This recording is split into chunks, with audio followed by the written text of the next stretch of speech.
Now, this is usually the point in a video where I introduce the players, I hype it up, and then I analyze which Civ I favor here and what the percentage win matchups are and the strategies to success. But the reality is it's an Order of the Dragon game against the English, so what's the point? Well, maybe Lash can show us something impressive here. This is, of course, Lash on Order of the Dragon, the fantastic German streamer / pro player. Definitely check out his channels if you haven't before and you happen to speak and understand German. I basically at this point call him a pillar of the German community. On the other side, a pillar of the Spanish community. This is Vortex on his Eddie Smurfy account. Appropriately in the blue, by the way, while playing on a Smurf. As English. English that right now are looking like a vicious Civ. One that a lot of people are struggling with. Ever since the Abbey of Kings changed, this Civ has gotten a whole new paint job. And the paint job basically changes colors depending on angle of view. And what I mean by that is instead of just doing one thing, one build that is predictable and counterable, now this is a Civ that can do long feudal, multi-TC, fast castle, imp rush. There's so many options now, thanks to that king. Other side of this, Order of the Dragon, very diverse Civ, guys. They have all these options in the world. Like, do you guys not realize there are so many different Order of the Dragon builds right now? Because none of them work. That's the other way you get diverse and innovative. And thank you very much, you faster, for the sub. I think I thanked Paul around earlier. If not, I'll just do that again. You guys are wonderful. Appreciate the sub support. But yeah, it's fair to say that there's not really a successful recipe for Order of the Dragon right now, right? There's not a proven build order that is the backbone upon which this Civ has been built up on. There was for a little bit, if you guys remember, and it was the Rax, Spearman, Dark Age rush, but that fell off the side of the cliff, and I think it's good he didn't do it in this matchup. Against short bows and also the King, which can just whittle you down, the healing, it would have been a recipe to disaster. Not to mention the fact you'd be building Spearman into the English. There is not a single worse Civ to build Spearman in the game against. Like, I would say the top 2 worst Civs to build spam spears against has to be the top 3, actually. Like, maybe English, Byzantines, and Japanese are the worst ones to do it against, right? Because Lombo, and Onibukisha. So, understandably, he's just going to go for the greed. Ark and Chapel on the way. This is interesting, right? Like, I noticed that this is a very big dividing point amongst the pro players at the moment. You know, we've especially have Myriad in here regularly saying that he doesn't think you can go Ark and you have to go Mine Work. And I've had other people saying that Ark and, although it's not crazy, it's better, right? Mine Work plays one specific style.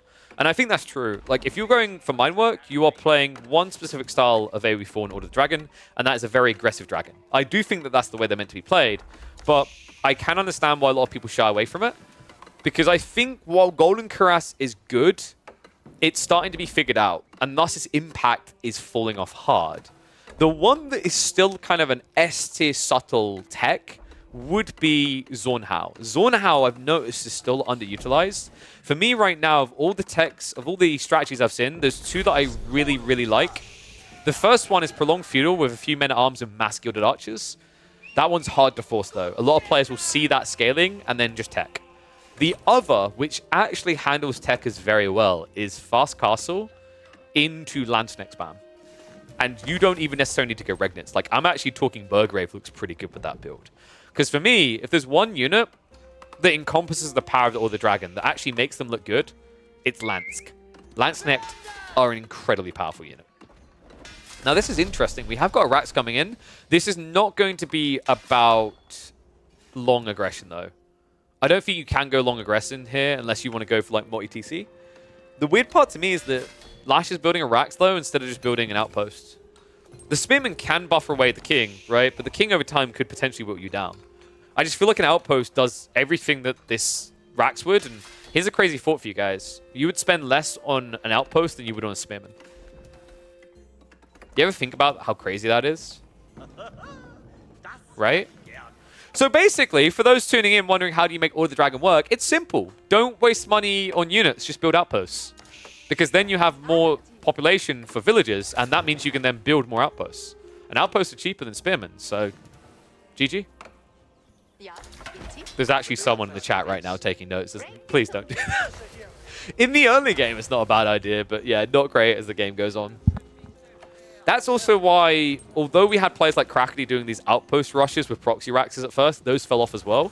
You really have to appreciate the fact that when you choose to bring Spearmen into an outpost, you're investing double what another Civ would to get an arrow shot out of an outpost. That's not a great trade. The other side of the coin to look at it is like outposts are really good for Out of Order of the Dragon because basically you have less villages, right? So you pack more efficiency into one defense. It's why a lot of Order of the Dragon players will play flank resources like deer and boars and drop an outpost with only 5 villages out there because they're protected, right? Whereas other civs want 8 villages, as an example, on a boar. They need to build 2 outposts. So there's this balance to it. But I'd say the majority of situations where outposts work for Order of the Dragons are defensively oriented, not aggressively oriented. So they are not a new coming of the Mongols. And oh, here's that spin we talked about. Okay, has he actually pinched him though? No. So that was kind of pointless.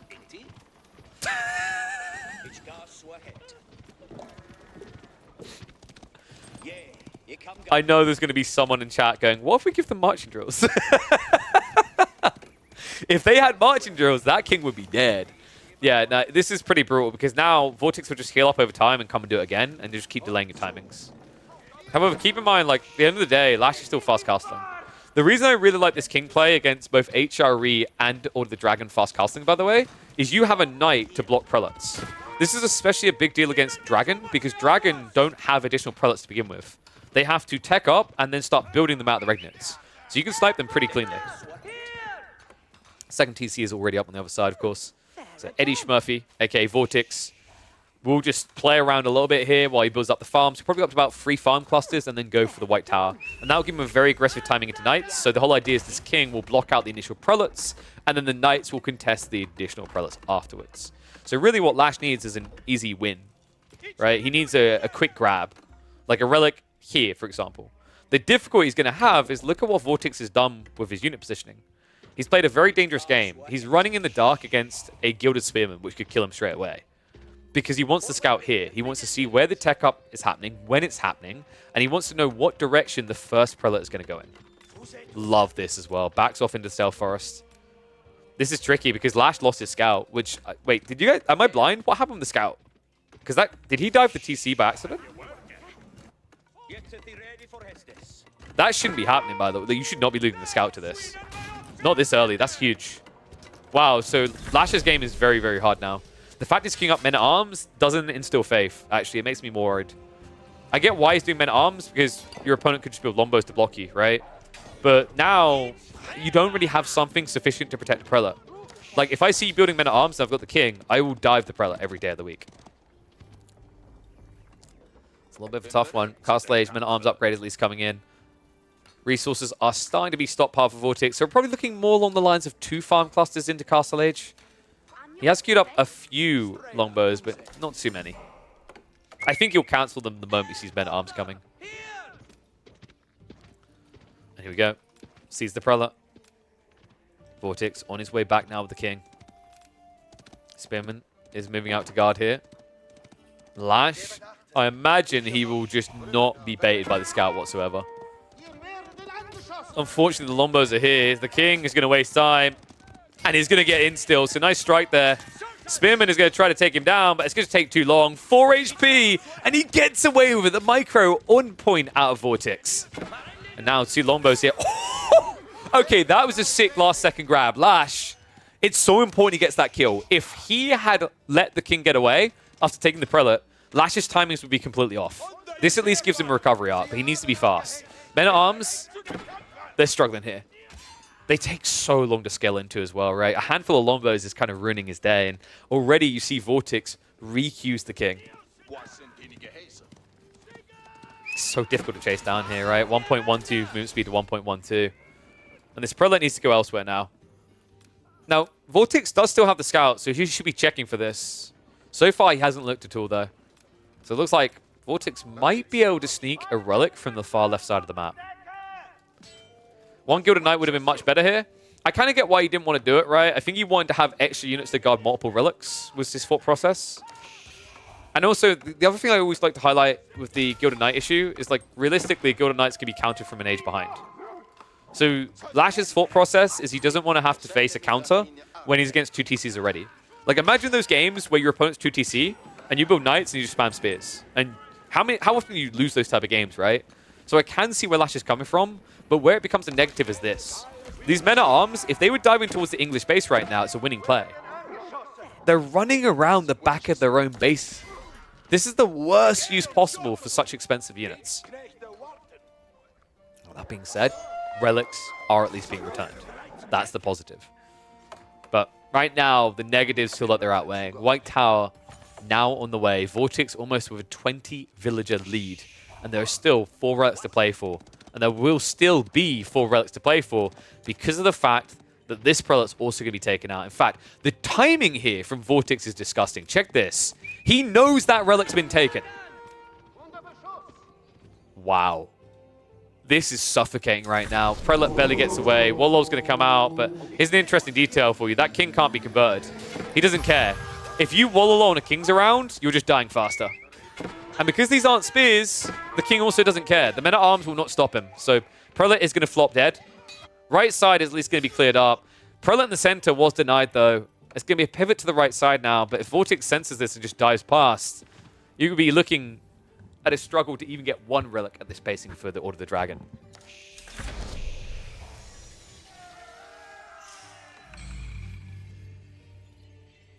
So Prelate now returning.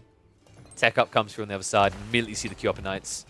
This is the thing that makes White Tower look kind of overtuned. The double production for me is the thing that really breaks White Tower.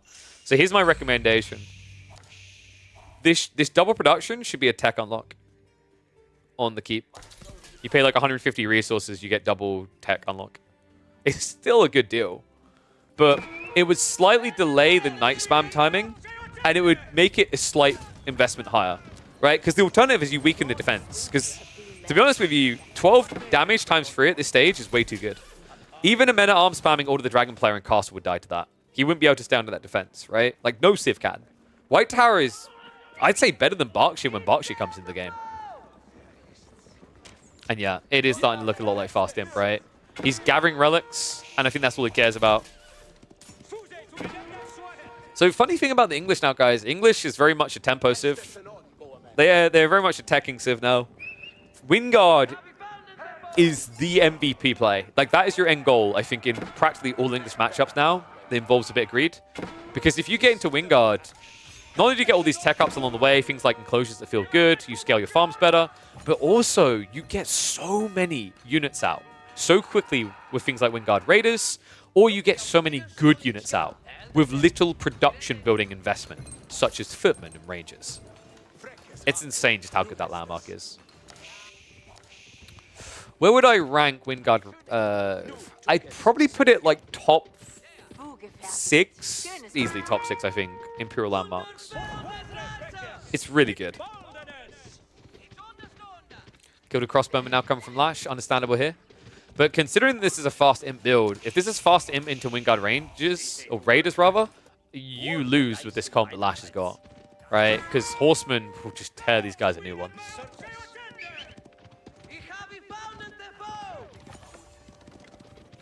Knights in the meantime are looking for an in. No surprise there. I mean, this is Vortex we're talking about, right? Like, you'd expect him to play aggressive. He's going to lose the scout. Actually, losing the scout is really annoying as English because you don't have stables. And the keep doesn't allow you to produce scouts, right? For some reason, castles are missing that option. Same with military schools. So now you have to build a stables or just play blind. And looks like you might end up just playing blind. Lombos are being prepped behind this. Now, this is still an imp target, by the way. He's stockpiling way too much food. Gold count is still somewhat being held in reserve. Honestly, I've seen this a lot where you just kind of scale up to 20 Lombos, 30 Lombos while teching. Because you don't want to basically get dove. The whole idea is by having a standing army, you can do Wingard and not lose the game, right? Whereas with the way things are kind of trending, if you just went for greed and Lash put everything into army and rushed you, you wouldn't have Berkshire to defend you. Wingard is one thing, but like Berkshire, considering the difference in investment, 3,600 resources into army versus into a landmark that has a delayed return, it makes sense why Vortex wants to have forces first before he commits to greed. But make no mistake about it, that greed is coming. And not just 3 relics, guys. It's looking like a 4 relic game right now for Lash. I mean, I'm impressed by him getting this much, but I think one thing that really needs to be emphasized here is how long it took to get this. Look at the eco difference now. Don't get me wrong, you have to add 28% onto this count for all of the dragons, so they're actually a lot closer. But this difference is going to put them apart. Another kind of crazy thought here. I actually think Windguard Rangers just wins this. This is not Golden Cuirass, Gilded Men at Arms. They only have 4 armor, and your Windguard Rangers can do like 12 damage at this stage, right? Even just upgrading Lombos to elite status is enough to take this down. Because remember, like, Lombos are perfect against Gilded Crossbowmen. They outrange. And they're definitely outgunning. Yeah, this is a terrible trade right now. Lash, I can't believe this. While Eddie Smurfy, aka Vortex, is getting ready for a tech up, he's getting trades like this. Gilded Crossbowmen get taken out. Men-at-Arms are being ignored and then overwhelmed by the Knights one by one. He's actually just losing this game in the center. Wow. I can't believe that. If you're wondering how good this build is and how bad Order of the Dragon is, how about this for a comparison? Vortex was floating 4,000 resources while Lash was investing most of what he had off the back of 4 relics. And he still couldn't scratch the surface of this comp. These two civs are worlds apart right now. Wingard Palace now on the way, as we would expect, because you want to know why? Vortex is a winner. It's in the name, and it wins every time. I've been seeing it in the game at the moment. This is the landmark to beat, truly. Lash with Mass Gilded Crossbowmen, you're going to feel your heart sink when you see that tech up come. Right? Because elite Lombos, especially if they rush volley, destroy Gilded Crossbows. You can't gap close before you're dead. It's actually brutal, right? Like, even with the Inspired buff, you're doing 20 damage, right? These Lombos already are doing 10 damage. And look at the difference in cost. 240 to 90 resources.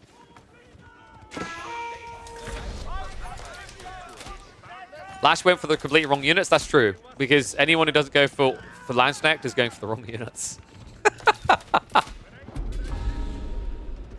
Oh, pros are working very hard to get the Wingard Palace nerfed. Which is kind of a shame, because I don't like the idea of Bakshi being meta again. I think defensive landmarks being meta is bad. I think actually the end result of what's happening here is that White Tower is going to get nerfed. White Tower is what makes this all feel so free. Trade outs coming in. Still only veteran Lombos, right? So Lash is trying to take a fight while he can. But Footmen have already been queued up. Oh boy. A little bit surprised it's not Rangers, but he needs more of a front line, right? He's only got 2 Knights left over. Gilded Crossbowmen would kill those, so he does need to build something to front for him in these fights. Lombos now with a dive forward. Immediately just going to start targeting down the crossbows. Decent micro coming in from Vortex there, just to min-max. All crossbows moved to the equation, and I think that's just going to be GG. I mean, what's Lash's comeback here, right? Like, he can try to tech up, but the difference is day and night now. And you know it's Wingard. You know it's going to be wave after wave. Even if you could get past the Swabia, that doesn't help you militarily. In a game where you may have all the relics of the world, but you don't really have any cannon placements prepped to go up, do you? Right? Like, you'd have to get the space to build those under English Lombo fire.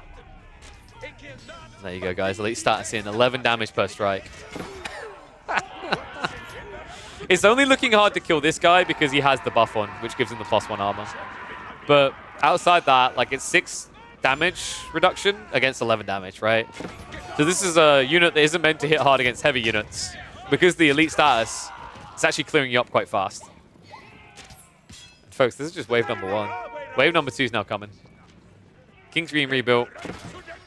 I always love how clowny the Lombos look when their bow is still extended and they basically look like they're wearing a Lombo. It's like some sort of weird tutu in reverse. House of Swabby now on the way. My issue is, do you not just get idled out on farms now for this? Because even 6 Footmen is a lot, actually. 290 HP each. That equates a combined health of over 1,500 between those 6 units. That's kind of bonkers to say out loud. Right, to give you the exact number, they have got 1,740 HP. Sorry, no, not 740. They've got 1,680 HP. And they hit for 21 damage each, by the way. Villagers running for safety here. Remember when we start this game by saying that they're defensive efficient because they're villagers, like there's less of them, they can hide? There you go, guys. There's the positive. That is the only positive, because Incinerators is now in. 14 damage versus even a 21 damage. This is just a terrible exchange. He has to try and target Lombos instead of Footmen. Which means even if you clear up the Lombos, the Footmen are left to idle the entire area afterwards. And this is wave number 1. Second wave now on the way. The timing on the English right now is insane. This Civ, I mean, it's crazy to think that the next S-tier tournament compared to the last, we're likely to see English go from the worst performing Civ in a tournament to being a top 4 performer. That is wild to consider.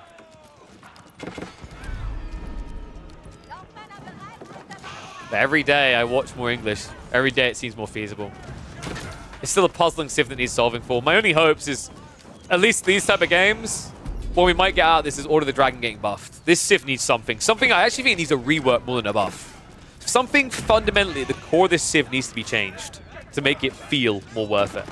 Because right now, this simply isn't it.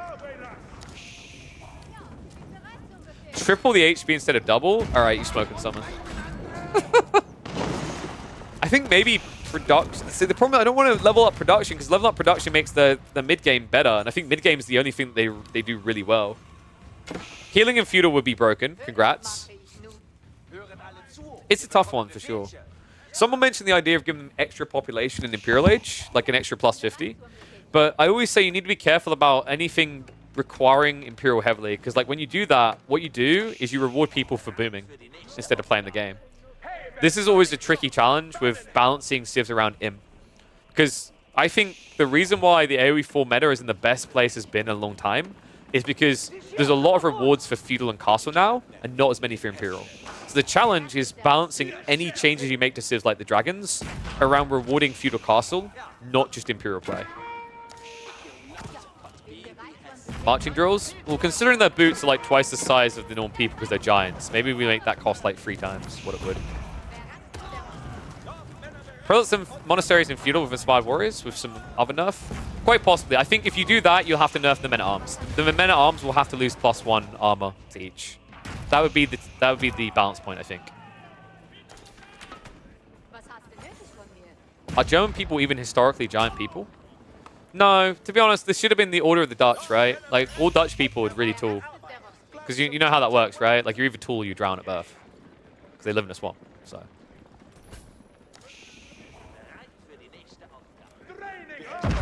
So Lash is hoping that hand cannoneers can be a saving grace. I got really bad news for him. And I hate to be the bad news guy because I'm trying to find a positive here. But guys, Lombos counter hand cannoneers. Really, really hard. I think the only upside he's got right now is that this is a no volley game. Oh, no. Okay. Yep. Scrap that. It's a volley game. I'm so sorry. He has 25 footmen, man. This is crazy. What a powerful civ. It's polar opposites on production, right? It's like Order of the Dragon takes a long time to produce any units, and you've just got Wingard pumping this. Here's the crazy thought right now. These elite Gilded men-at-arms have 340 HP. Footmen have 280. They're practically the same stats, but one costs double what the other does. And also takes half the population.